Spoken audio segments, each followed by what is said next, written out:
नमस्कार, जीत पॉइंटर में आप सभी का स्वागत है। कैसे हैं आप सभी लोग? ये घटना चक्र के पूर्व अवलोकन की सीरीज़ में हम पॉलिटी सब्जेक्ट कवर कर रहे हैं और इसी क्रम में हमने नया अध्याय शुरू किया है, राज्य विधानमंडल एवं मंत्रिपरिषद। इसके प्रीवियस लेक्चर में हमने उसकी व्याख्या देखी। आज उससे संबंधित प्रीवियस ईयर्स में आए हुए क्वेश्चन सॉल्व करेंगे। तो चलिए शुरू करते हैं। प्रश्न संख्या 1, भारतीय संविधान के अनुसार राज्यों की विधायिका में सम्मिलित है। यहाँ पे बोला गया है कि भारतीय संविधान के अनुसार राज्यों की विधायिका में क्या-क्या सम्मिलित होता है, ठीक है? विधान परिषद एवं राज्यपाल, विधानसभा एवं विधान परिषद, विधानसभा एवं राज्यपाल या राज्यपाल, विधानसभा और विधान परिषद। विधान परिषद जहाँ इसका अस्तित्व है, यानी जिस राज्य में है। तो प्रश्न संख्या ऑप्शन 4 सही होगा। फिर राज्यपाल, विधानसभा, विधान परिषद जहाँ इसका अस्तित्व है, ये सम्मिलित होता है। ठीक है, कई जगह में विधानसभा और राज्यपाल भी सही हो सकता है। देख लेते हैं एक बार, ऑप्शन में क्या दिया है। ऑप्शन में अलग देके बोला है, थर्ड एंड फोर्थ दोनों सही होंगे। ठीक है, थर्ड यानी विधानसभा और राज्यपाल जिस राज्य में विधान परिषद ना हो, तो थर्ड और फोर्थ राइट होंगे।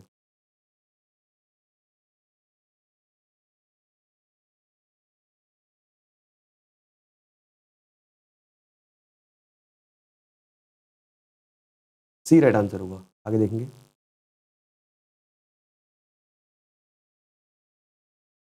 प्रश्न संख्या 2, भारत में राज्य विधान पालिकाओं का उच्च सदन कौन सा है? यहाँ पे बोला गया कि भारत में राज्य विधान पालिकाओं का यानी स्टेट लेजिस्लेटिव का उच्च सदन कौन सा होता है? विधान पालिका परिषद। ठीक है, ये ध्यान रखेंगे। विधान परिषद जो है उच्च सदन होता है और विधानसभा निम्न सदन होता है। आगे देखेंगे प्रश्न संख्या 3, राज्य विधान परिषद का प्रावधान भारतीय संविधान के किस अनुच्छेद में रखा गया है? तो अनुच्छेद 171 में, 171 में। राज्य विधान परिषद का प्रावधान भारतीय संविधान के अनुच्छेद 171 में रखा गया है।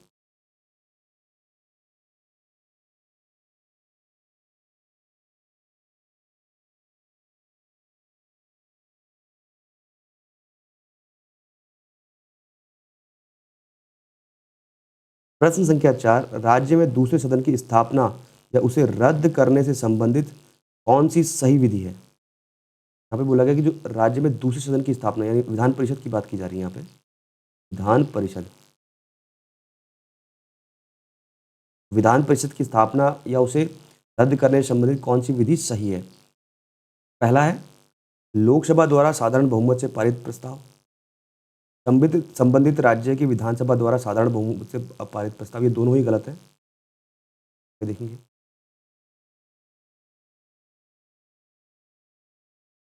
सी, संबंधित राज्य की विधानसभा द्वारा पूर्ण बहुमत से पारित प्रस्ताव और संसद में पारित विधि द्वारा, ये बिल्कुल सही होगा। ठीक है, संबंधित राज्य की विधानसभा द्वारा पूर्ण बहुमत से पारित प्रस्ताव और संसद से पारित विधि द्वारा, सी राइट आंसर होगा।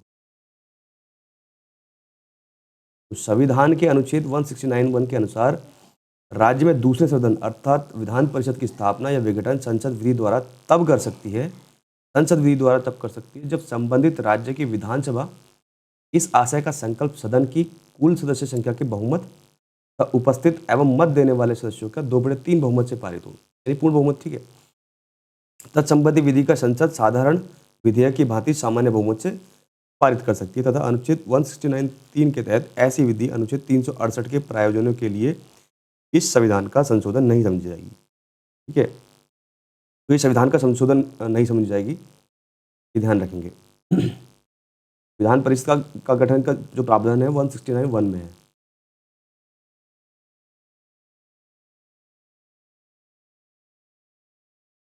आगे देखें प्रश्न संख्या 5, निम्नलिखित में से किस विधायी सदन को समाप्त किया जा सकता है? यहाँ पे बोला गया है, तो विधान परिषद को समाप्त किया जा सकता है। ठीक है,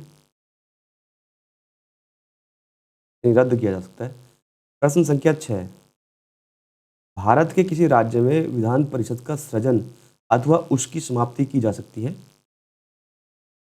राज्य विधानसभा के तत्संबंधी संकल्प पारित करने पर संसद द्वारा। ठीक है, तो अगर किसी राज्य की विधान परिषद है, उसका सृजन या उसकी समाप्ति करनी है, तो जो राज्य जिस राज्य है जो उस से संबंधित राज्य है, उस विधानसभा के संकल्प पारित करके और संसद द्वारा। आगे देखेंगे। प्रश्न संख्या 7, भारतीय संविधान के निम्नलिखित में से किस अनुच्छेद के अंतर्गत विधानसभा को विधान परिषद का सृजन करने का प्रस्ताव पास करने की इजाज़त मिलती है? ठीक है, तो भारतीय संविधान के निम्नलिखित में से किस अनुच्छेद के अंतर्गत विधानसभा को विधान परिषद का सृजन करने का प्रस्ताव पास करने की इजाज़त मिलती है? 179 में। तो विधान परिषद का जो सृजन है, ठीक है, सृजन की बात की गई है वो 179 में है और 171 में विधान परिषद है। ध्यान रखिए। ठीक है, आगे देखेंगे।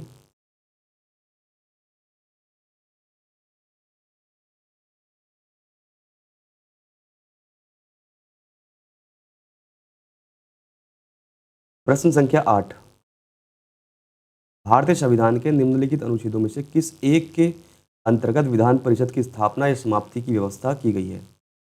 तो 169 में, 169 में विधान परिषद के सृजन की भी व्यवस्था की गई है और समाप्ति की व्यवस्था की गई है। ध्यान रखें, 169 में।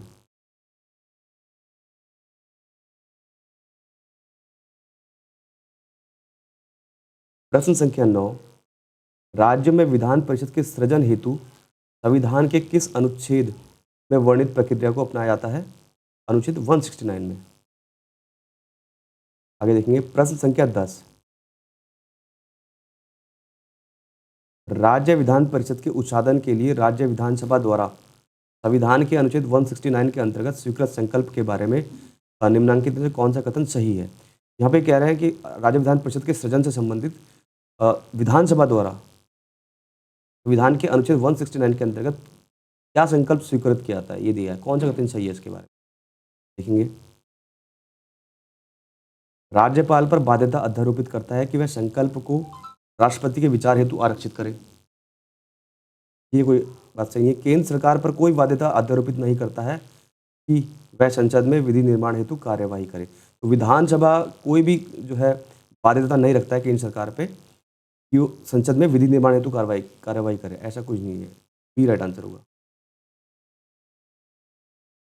आगे देखेंगे। प्रश्न संख्या 11, निम्नलिखित कथनों पर विचार कीजिए। पहला है, भारत में किसी राज्य की विधान परिषद आकार में उस राज्य की विधानसभा के आधे से अधिक बड़ी हो सकती है। विधान परिषद आकार में उस राज्य की विधानसभा के आधे से अधिक, ये बिल्कुल गलत होगा। 15% से ज़्यादा नहीं होनी चाहिए। ठीक है, तो विधान परिषद की संख्या विधानसभा के कुल सदस्यों के 15% से ज़्यादा नहीं होनी चाहिए और 12 से कम नहीं होनी चाहिए, ये बोला गया। किसी राज्य का राज्यपाल उस राज्य के विधान परिषद के सभापति के नाम निर्देशित करता है।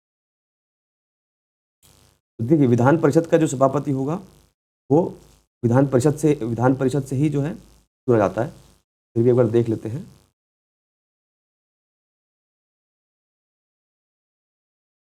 हाँ, दोनों ही गलत हैं। ठीक है, ये भी गलत होगा।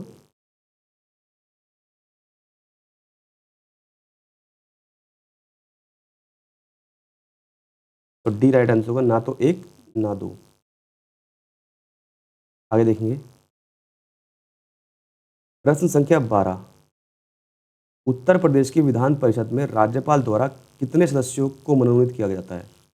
उत्तर प्रदेश की जो विधान परिषद है उसमें राज्यपाल द्वारा कितने सदस्यों को मनोनीत किया जाता है? 1/10 सदस्यों को। ये ध्यान रखेंगे, कुल सदस्यों का 1/10 सदस्यों को राज्यपाल द्वारा मनोनीत किया जाता है विधान परिषद में। ये ध्यान रखेंगे। संविधान के अनुच्छेद 171(3) के तहत जब तक संसद विधि द्वारा अन्यथा उत्पन्न ना करे, विधान परिषद में कुल सदस्य संख्या के निकटतम 5/6 सदस्यों का निर्वाचन होने तथा शेष सदस्यों को राज्यपाल द्वारा साहित्य, विज्ञान, कला, सहकारी आंदोलन और सामाजिक सेवा के क्षेत्र में व्यवहारिक अनुभव रखने वाले व्यक्तियों में से मनोनीत किया जाने का प्रावधान है। ये ध्यान रखें।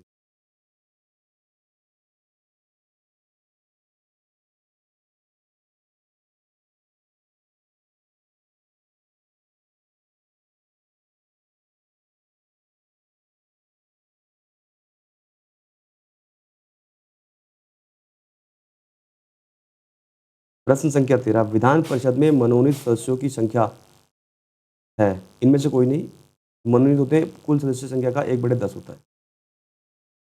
अलग अलग स्टेट के लिए होता है। ठीक है, 1/10 होगा।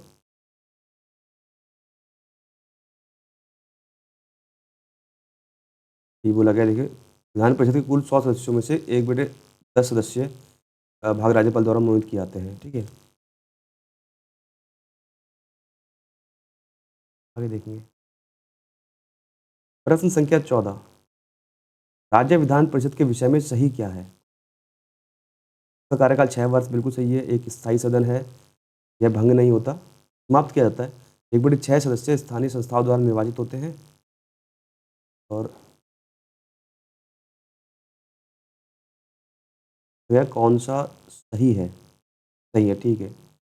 फर्स्ट सही है, सेकंड सही है, थर्ड सही है।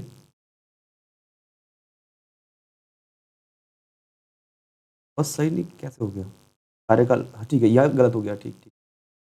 कि यहाँ पे अगर सदस्य लिखा होता, सदस्यों का कार्यकाल, तो ये सही होता। यहाँ पे लिखा है विधान परिषद का कार्यकाल, ये गलत है, फर्स्ट गलत हो जाएगा। सेकंड सही है, एक स्थायी सदन है, ठीक है। थर्ड भी सही है, ये भंग नहीं होती और फोर्थ बोला 1/6 सदस्य स्थानीय संस्थाओं द्वारा निर्वाचित होते हैं और 1/6 सदस्य विधानसभा द्वारा निर्वाचित होते हैं। प्रति दूसरे वर्ष 1/3 सदस्य सेवानिवृत्त हो जाते हैं। 1/3 नहीं, ठीक है, हाँ, 1/3 हो जाते हैं, ठीक है। और उपराज्यपाल सदन का सभापति होता है, ये गलत हो जाएगा। इसके सदस्यों का कार्यकाल 6 वर्ष का होता है, ठीक है। देखिए, तो समझेंगे। पहला गलत हो जाएगा, दूसरा सही है, तीसरा सही है, ये गलत है, ये गलत है। 1/6 सदस्य विधानसभा द्वारा निर्वाचित होते हैं, ऐसा नहीं है।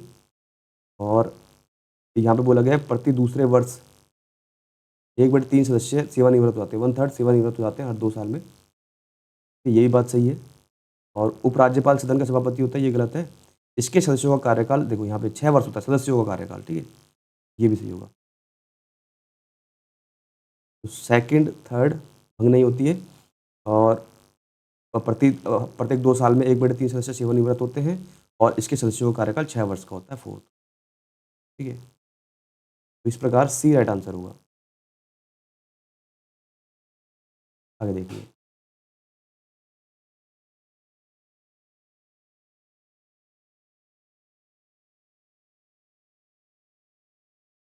प्रश्न संख्या 15, निम्नलिखित में से किसे भंग नहीं किया जा सकता पर समाप्त किया जा सकता है? तो विधान परिषद को कभी भंग नहीं किया जा सकता परंतु समाप्त किया जा सकता है विधान परिषद को।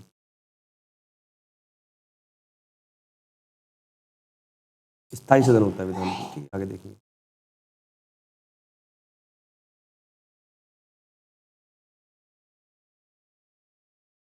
प्रश्न संख्या 16, भारत के निम्नलिखित राज्यों में से किसमें अब तक विधान परिषद नहीं है?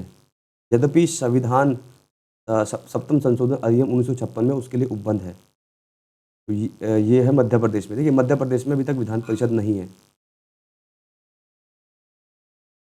विधान परिषद नहीं है, जबकि 7वें संविधान संशोधन में ये उपबंध किया गया है, ठीक है, मध्य प्रदेश के लिए। तो अभी तक 6 राज्यों में विधान परिषद है, ठीक है, ध्यान रखेंगे। कौन-कौन से हैं 6 राज्य? कर्नाटक, महाराष्ट्र, बिहार, यूपी, आंध्र प्रदेश और तेलंगाना, ठीक है। तो 6 राज्य जहाँ अभी तक विधान परिषद है। आगे देखेंगे। प्रश्न संख्या 17, निम्नलिखित में से किस राज्य में विधायिका का दूसरा सदन नहीं है? कौन से राज्य में जो है विधायिका का दूसरा सदन नहीं है, यानी विधान परिषद की बात की जा रही है। कौन से राज्य में विधान परिषद नहीं है? तमिलनाडु में नहीं है, ठीक है। कर्नाटक में है, महाराष्ट्र में है, उत्तर प्रदेश में और बिहार में है और आंध्र प्रदेश और तेलंगाना, 6 राज्यों में है। आगे देखेंगे। प्रश्न संख्या 18, निम्न में से किस राज्य में विधान परिषद नहीं है बोला गया है? तो बिहार में है, महाराष्ट्र में है, कर्नाटक में, राजस्थान में नहीं है। सी राइट आंसर हुआ। निम्नलिखित में से किस राज्य में द्विसदनात्मक विधायिका नहीं है, यानी विधान परिषद की बात की जा रही है? एमपी में नहीं है, यूपी में है, बिहार में है, कर्नाटक में, तो बी राइट आंसर होगा। देखेंगे। निम्नलिखित राज्यों में से कहाँ विधान परिषद है? केरल में नहीं है,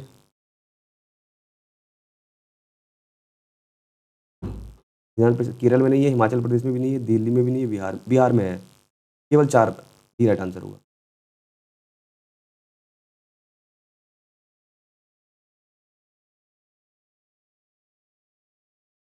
प्रश्न संख्या 21 वर्ष 1956 में कितने पुनर्गठित राज्यों में द्विसदनीय विधायिका थी? ठीक है, तो ऐसे कितने राज्य थे 1956 में जिनमें द्विसदनीय विधायिका थी, यानी कि विधान परिषद भी थी? तो यहाँ पे स्टार लगाया है, एक बार देख लेते हैं इनकी व्याख्या में क्या बोला है इन्होंने।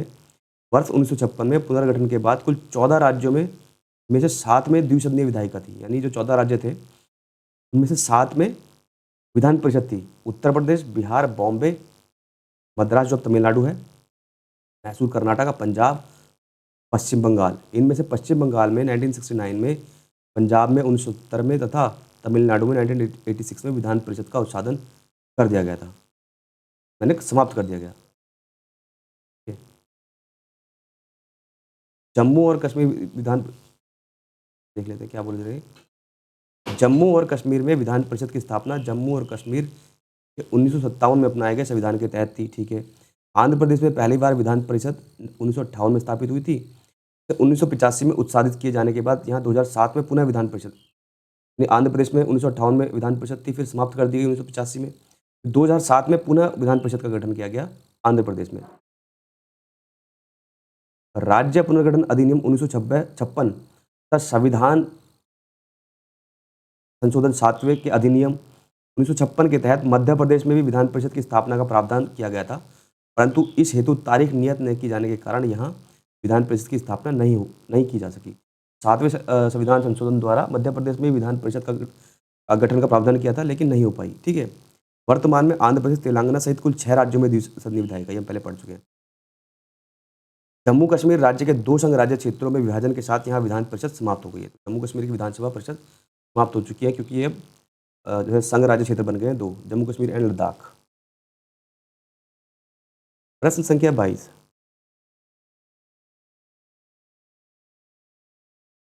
भारतीय संविधान के अनुच्छेद 170 के अनुसार किसी राज्य की विधानसभा के सदस्यों की न्यूनतम तथा अधिकतम संख्या क्रमशः हो सकती है। यहाँ पे बोला गया है कि अनुच्छेद 170 के अनुसार किसी राज्य की जो विधानसभा है उसके सदस्यों की न्यूनतम संख्या अधिकतम कितनी हो सकती है और कम से कम कितनी हो सकती है। न्यूनतम कितनी होगी और अधिकतम कितनी होगी। ठीक, न्यूनतम 50 हो सकती है और 60, और अधिकतम 500। ठीक है, यानी कम से कम, डी राइट आंसर होगा, कम से कम 60 और अधिकतम 500। आगे देखेंगे।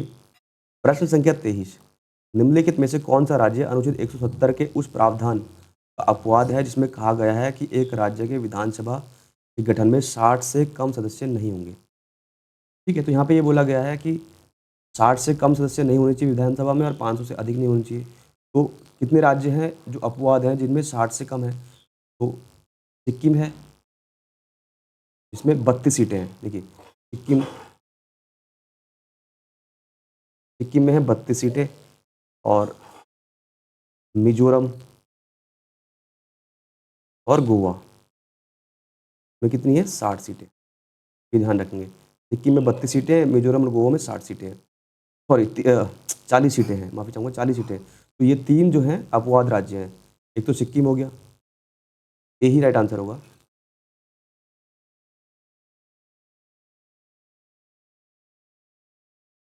प्रश्न संख्या 24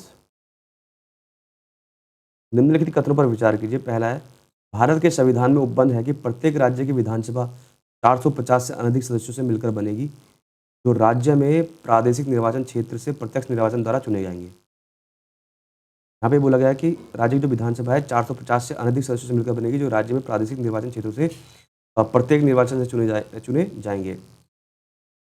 ठीक है, ये गलत होगा। मैक्सिमम कितनी होती है? 500। अधिकतम कितनी होती है? 500, और न्यूनतम होती है 60। कोई व्यक्ति किसी राज्य की विधानसभा के किसी स्थान को भरने के लिए, चुने जाने के लिए अर्हता नहीं होगा यदि उसकी आयु 25 वर्ष से कम हो। बिल्कुल सही बात है। विधानसभा का सदस्य बनने के लिए 25 वर्ष की आयु होनी चाहिए। ठीक है, और विधान परिषद का 30 वर्ष की आयु होनी चाहिए। तो लोकसभा में 25 वर्ष और राज्यसभा का सदस्य बनने के लिए 30 वर्ष होती है। ठीक है, तो स्टेटमेंट 2 राइट होगा। केवल 2। आगे देखेंगे। प्रश्न संख्या 25, भारत के किसी राज्य की विधानसभा में अधिकतम कितने सदस्य हो सकते हैं? 500 सदस्य। प्रश्न संख्या 26, भारतीय संविधान के निम्नलिखित अनुच्छेदों में से कौन राज्य की विधानसभाओं के निर्वाचन का प्रावधान प्रस्तुत करता है? राज्य की विधानसभाओं के निर्वाचन का जो प्रावधान प्रस्तुत करता है वो अनुच्छेद 170 करता है। आगे देखेंगे। प्रश्न संख्या 27, विधानसभा के सदस्य के लिए न्यूनतम आयु क्या विहित की गई है? 25 वर्ष। राज्य विधानसभाओं में आंग्ल भारतीय समुदाय के लिए प्रतिनिधित्व का प्रावधान भारत के संविधान के किस अनुच्छेद द्वारा किया गया था? देखिए, राज्य विधानसभाओं में जो आंग्ल भारतीयों का समुदायों का प्रतिनिधित्व था, जो कि अब समाप्त कर दिया, 4वें संविधान संशोधन द्वारा समाप्त कर दिया गया है, ठीक है, 2019 में। तो कौन से अनुच्छेद में था? इसमें अनुच्छेद 330 दिया है, अनुच्छेद 332 दिया है, अनुच्छेद 331, 333। ठीक है, 330 में लोकसभा में अनुसूचित जाति यानी SC/ST के आरक्षण से संबंधित है। 332 विधानसभा में SC/ST के आरक्षण से संबंधित है। देख लेंगे एक बार, क्या लगाया उन्हें। प्रश्नकाल में भारतीय संविधान के अनुच्छेद 333 के अनुसार यदि किसी राज्य के राज्यपाल की यह राय है कि उस राज्य की विधानसभा में आंग्ल भारतीय समुदाय का प्रतिनिधित्व आवश्यक है और उसमें उसका प्रतिनिधित्व पर्याप्त नहीं है, तो वह उस विधानसभा में उस समुदाय का एक सदस्य नाम निर्देशित कर सकता है। हाँ, ठीक है, ये 333 में था, ये क्यों इसलिए स्टार लगा, यह प्रावधान मूल संविधान में अनुच्छेद 334 के तहत केवल 10 वर्षों की अवधि के लिए था। इसे क्रमिक रूप से संविधान संशोधन द्वारा आगे बढ़ाया जाता रहा। 95वें संविधान संशोधन अधिनियम 2009 द्वारा यह अवधि 70 वर्ष तक निर्धारित की गई। 104वें संविधान संशोधन अधिनियम 2019 द्वारा इसकी अवधि को आगे नया बढ़ाते हुए निष्प्रभावी कर दिया गया है। ठीक है, इसीलिए स्टार लगा के देखेंगे। प्रश्न संख्या 29, किस राज्य विधानसभा की सर्वाधिक सदस्य संख्या है? उत्तर प्रदेश की। ठीक है, 403 सदस्य है विधानसभा में। प्रश्न संख्या 30, निम्नलिखित भारतीय राज्यों में से किसकी राज्य विधानसभा में सदस्यों की संख्या अधिक है? यहाँ पे बोला गया है कि भारतीय राज्यों में से किसकी राज्य विधानसभा में सदस्यों की संख्या अधिक है? अरुणाचल प्रदेश, मणिपुर, मेघालय, हिमाचल प्रदेश की जो है सदस्य संख्या अधिक है। देख लेंगे एक बार कितनी है।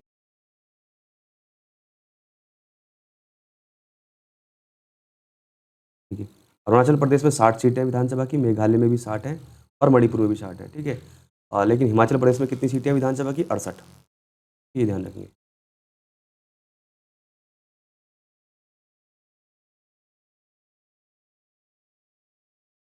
आगे देखेंगे। प्रश्न संख्या 31,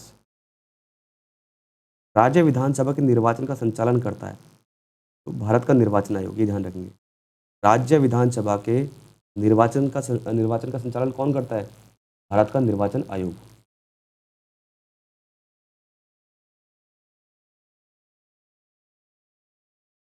प्रश्न संख्या 32, निम्नलिखित में से कौन सा एक राज्य के विधानमंडल के किसी सदस्य की निर्भरता से संबंधित किसी प्रश्न का विनिश्चय करने हेतु अंतिम सत्ता है? यहाँ पे बोला गया कि निम्नलिखित में से कौन सा एक राज्य विधानमंडल के किसी सदस्य की निर्भरता से संबंधित किसी प्रश्न का विनिश्चय करने हेतु अंतिम सत्ता है? तो राज्यपाल है। ठीक है,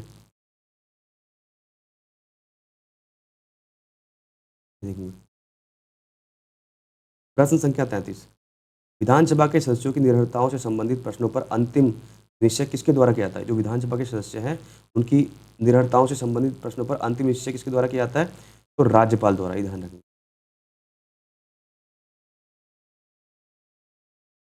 अयोग्यता के बारे में बात की जा रही है।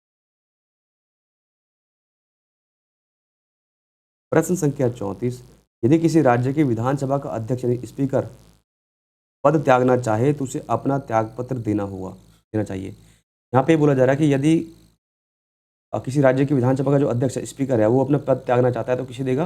उपाध्यक्ष को। ठीक है, जिस प्रकार लोकसभा का अध्यक्ष अपना पद त्याग करता है उपाध्यक्ष को, उसी प्रकार से विधानसभा का अध्यक्ष यानी स्पीकर अपना पद त्याग किसको करेगा? उपाध्यक्ष को।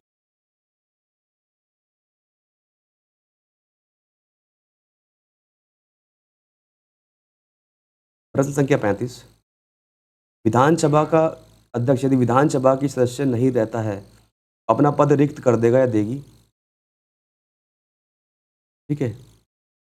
दूसरा है, जब किसी विधानसभा का विघटन किया जाता है तो अध्यक्ष अपने पद को तुरंत रिक्त कर देगा। केवल एक सही है, ठीक है। अगर विधानसभा का अध्यक्ष विधानसभा की सदस्य नहीं रहता है तो उसका पद रिक्त हो जाएगा। लेकिन अगर विधानसभा का विघटन हो जाता है, अध्यक्ष अपने पद पर बना रहेगा जब तक नई विधानसभा का गठन नहीं होता। ये ध्यान रखिए। प्रश्न संख्या 36, विधानसभा के विघटन के बाद भी उसका अध्यक्ष पद पर बना रहता है। ठीक है। विधानसभा के विघटन के बाद गठित विधानसभा की पहली बैठक के ठीक पूर्व तक। ठीक है, ये ध्यान रखेंगे। ये राइट आंसर।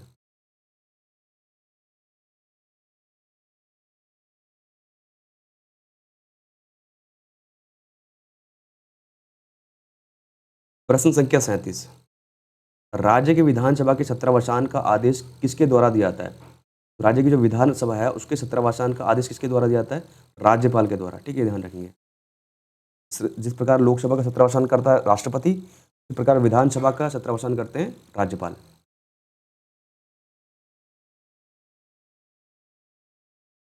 प्रश्न संख्या 38, भारत के किसी राज्य की विधानसभा के संदर्भ में निम्नलिखित कथनों पर विचार कीजिए।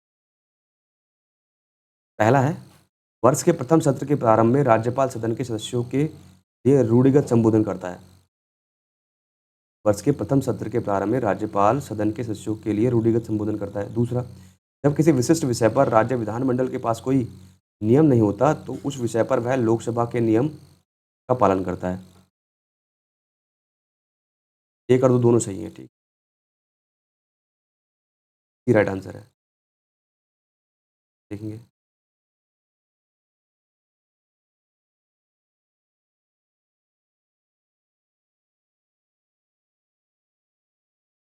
प्रश्न संख्या 39, मध्य प्रदेश विधानसभा की कार्यवाही का सही क्रम चुनें। यहाँ पे बोला गया है मध्य प्रदेश की कार्यवाही का सही क्रम। पहले शपथ का प्रतिज्ञान होता है, फिर राज्यपाल का अभिभाषण होता है, मंत्रियों का परिचय और लास्ट में निधन संबंधी उल्लेख। ठीक है, बी राइट आंसर होगा।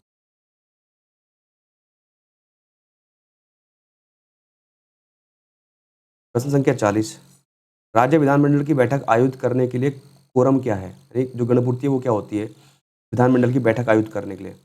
30 सदस्य या कुल सदस्य का 10वां हिस्सा, जो भी कम हो। ठीक है, सदन की कुल सदस्यता का आधा, सदन की कुल सदस्यता का एक चौथाई, 10 सदस्य या कुल सदस्यता का 10वां हिस्सा, जो भी अधिक है।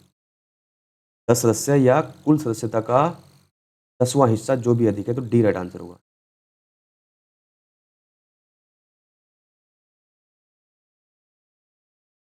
प्रश्न संख्या 41, राजस्थान विधानसभा की प्रक्रिया तथा कार्य संचालन संबंधी नियमों के अनुसार निम्नलिखित में से कौन से विभाग के प्राक्कलन या प्राक्कलन समिति क्या के नियंत्रणाधीन नहीं है? तो गृह विभाग।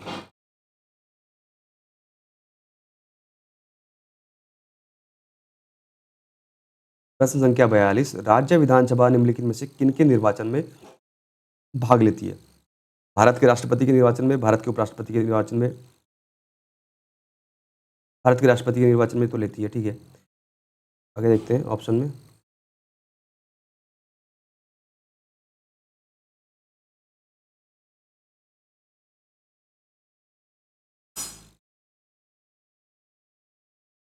और राज्यसभा के सदस्यों के निर्वाचन में, राज्यसभा के सदस्यों के निर्वाचन में नहीं लेती है, राज्य विधान परिषद के सदस्यों के निर्वाचन में। ठीक है, विधान परिषद के सदस्यों के निर्वाचन में। यहाँ पे पूछा है, मैं क्या पूछा है देखेंगे। विधानसभा निम्नलिखित में से किन-किन निर्वाचन में भाग लेती है? भारत के राष्ट्रपति के निर्वाचन में लेती है। ठीक है, भारत के उपराष्ट्रपति के निर्वाचन में,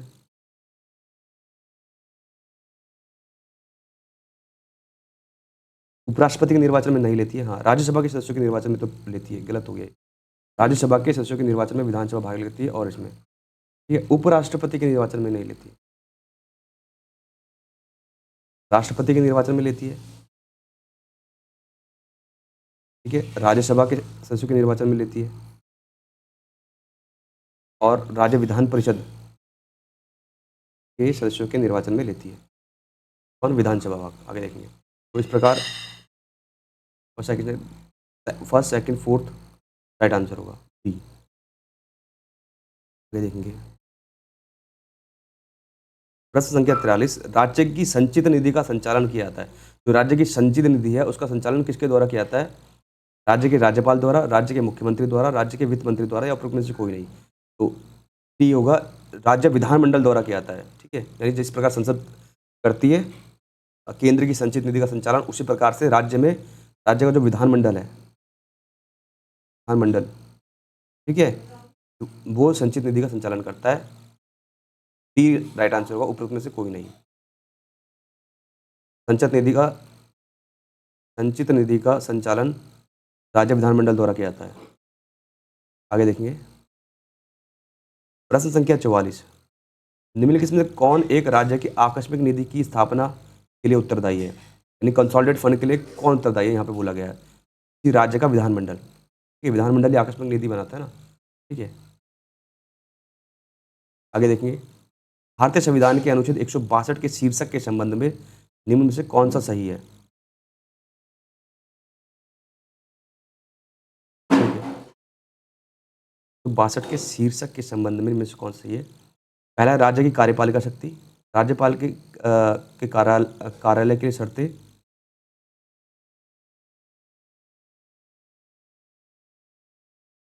या राज्यपाल की पदावधि, या राज्य की कार्यपालिका की शक्ति का विस्तार। तो डी राइट आंसर होगा, राज्य की कार्यपालिका की शक्ति का विस्तार। आज ये लेक्चर यहीं रखते हैं। धन्यवाद।